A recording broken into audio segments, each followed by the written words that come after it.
गंवार सास। ममता ने अपने बेटे को पढ़ा लिखाकर बड़ा आदमी बनाया। अब वो शहर में अपने परिवार के साथ रहता है।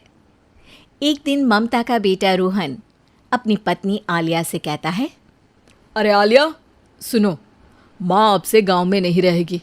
वो हमारे साथ यहीं रहेंगे शहर में। उनका कमरा आज नौकर से बोलकर अच्छे से साफ करवा देना। ओह, आज तो मेरी किटी पार्टी है, फिर मुझे जिम और फिर शॉपिंग। ठीक है, कल करवा दूंगी। अच्छा, लेकिन माँ के सामने ये कपड़े नहीं चलेंगे। हाँ, तुम्हें साड़ी या सूट पहनना होगा। अरे बिल्कुल भी नहीं। मेरे मम्मी पापा ने इतना पैसा लगाकर शादी इसलिए नहीं की थी कि मैं अपनी मर्जी के कपड़े पहन ओढ़ भी ना सकूं। अरे चलो, गुस्सा मत हो, लेकिन कुछ दिन तो माँ की खुशी के लिए कर सकती हो ना। लेकिन आलिया मानती नहीं। माँ आती है सिंपल सी साड़ी, झोला और चप्पल पहनकर। अरे रोहन, मैं इनके साथ कैसे रहूंगी? मेरी फ्रेंड्स क्या कहेंगी? ये तो पूरी गंवार लग रही है। आलिया, माँ गांव में रहती थी इसलिए ऐसी हैं। तुम आज ही माँ के साथ जाकर उनकी पसंद की शॉपिंग करवा देना। इनके साथ घर के अंदर रहना मुश्किल है, बाहर तो मैं कभी भी ना जाऊं। रोहन को आलिया पर गुस्सा आ जाता है। माँ, ओ माँ। हाँ बेटा। वो माँ को ले जाने के लिए उनका हाथ पकड़ता है कि अरे माँ, तेरे हाथ अभी तक इतने कड़े हैं, तूने इसका कोई इलाज नहीं किया? अरे बेटा, इसका कोई इलाज नहीं। वैसे भी मुझे कोई शर्म नहीं कि मेरे हाथ मुलायम नहीं है, क्योंकि इन्हीं हाथों से मेहनत कर मैंने तुझे बनाया है बेटा। अगले दिन। माँ, मैं ऑफिस जा रहा हूँ। कुछ लाना हो तो आलिया को बोलकर फ़ोन करवा देना। रोहन के जाने के बाद, आप ना आज कमरे में ही रहिएगा, घर में पार्टी है, मेरी सहेलियां आ रही हैं, मैं उन लोगों के सामने आपको नहीं ला सकती हूँ। ठीक है बहू, लेकिन तुम कहो तो मैं कुछ खाने को बना दूँ तुम लोगों की पार्टी के लिए। वो लोग सिर्फ कॉन्टिनेंटल या थाई फूड ही खाते हैं। कोई बात नहीं, कभी इंडियन खिलाने वाला कोई मिला नहीं होगा ना। मैं बनाकर कमरे में चली जाऊंगी। जैसे आपकी मर्जी।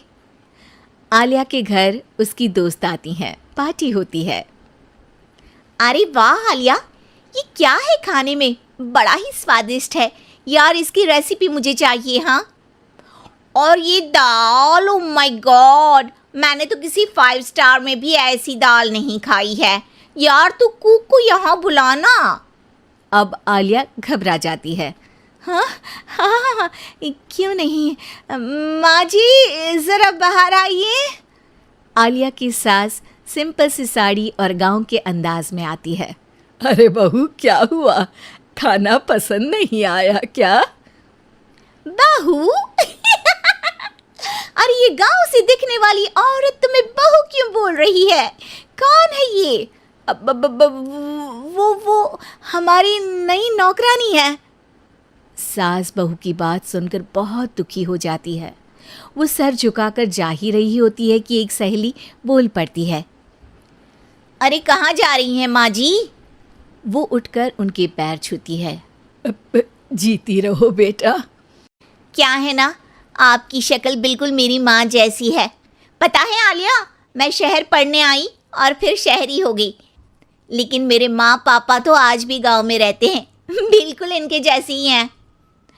आप यहाँ बैठिए ना आंटी, आप सच में बड़ी खूबसूरत है और आपके हाथ का खाना तो लाजवाब है। काश ये मेरी सास होती। सभी सहेलियाँ सास को घेर कर बैठ जाती हैं और उनसे खाने की रेसिपी पूछ रही होती है कि तभी घर की बेल बजती है और रोहन आता है। अरे क्या बात है, आज आप लोग हमारे घर में? और ये लोग तो मुझे आलिया से ज़्यादा माँ की सहेलियाँ लग रही हैं। क्या ये आपकी माँ है? लेकिन आलिया ने तो कहा कि ये उनकी नौकरानी है और इन्होंने भी नहीं बताया। वो नहीं बताएंगी, क्योंकि उनके लिए बच्चों की इज्जत और उनकी खुशी सबसे पहले है। मुझे माफ़ कर दो, मुझे इन्हें तुम लोगों से मिलवाने में शर्म आ रही थी कि तुम लोग क्या कहती? अरे अब तो हमें शर्म आ रही है कि तुम हम लोगों की सहेली हो। हाँ, जो माँ जैसी सास को नौकरानी बोले वो हमारी सहेली नहीं हो सकती। ये बोलकर सभी वहां से जाने लगती है कि सास बोलती है, आलिया की तरफ से मैं तुम लोगों से माफ़ी मांगती हूँ। उसने जो कहा उसके लिए मैं उसे माफ़ करती हूँ।